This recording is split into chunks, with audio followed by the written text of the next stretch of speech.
peduncle is the... Hi everyone, and thank you for joining me for this week's arranging video with this week's bunch called the Mad Hatter. So cool because I think the colours perfectly evoke all the characters from Lewis Carroll's 1865 book Alice in Wonderland, especially the Mad Hatter and the Cheshire Cat. So I've got two especially fun stems to show you this week. The first is this brassica called a Crane King, which is a lovely frilly variety and has been grown for us by Sue Lamb in Lincolnshire. It's very pretty indeed. And then this wonderful variety of Lisianthus called Black Pearl, which has got quite a few lateral stems on it, but the colour is just magnificent and goes beautifully with the brassica and the roses. What an amazing colour combination.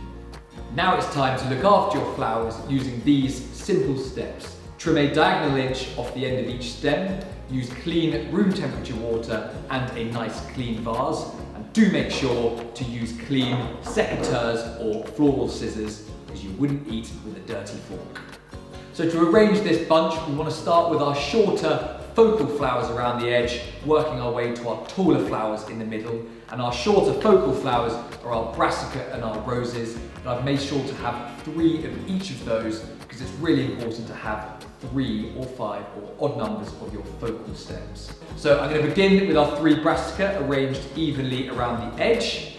And then very simply, I'm going to fill the gaps with our beautiful roses. I think you'll find this looks rather beautiful already.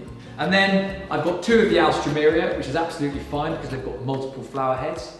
And I'm just going to face the 2 alstroemeria opposite each other. And what we're creating here is our structural stem grid, or teepee as I like to call it, in the middle of the vase.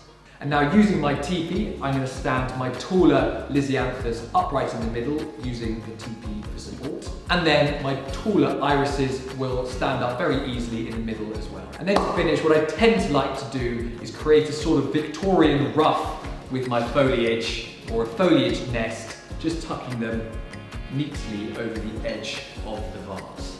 And there we have a very well balanced, beautifully structured, beautifully colourful arrangement.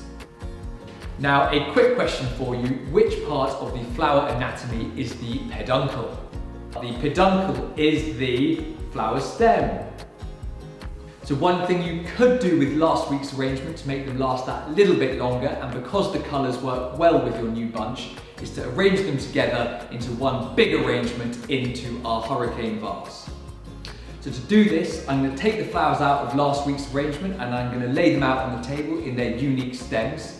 And then I'm going to arrange them with the shorter flowers around the outsides, moving to the taller ones in the middle. And there we have it, an absolute barn stopper of an arrangement, and it is so relaxing and easy to make. Thank you very much for watching. I hope you love getting creative with all your flowers, and see you next time.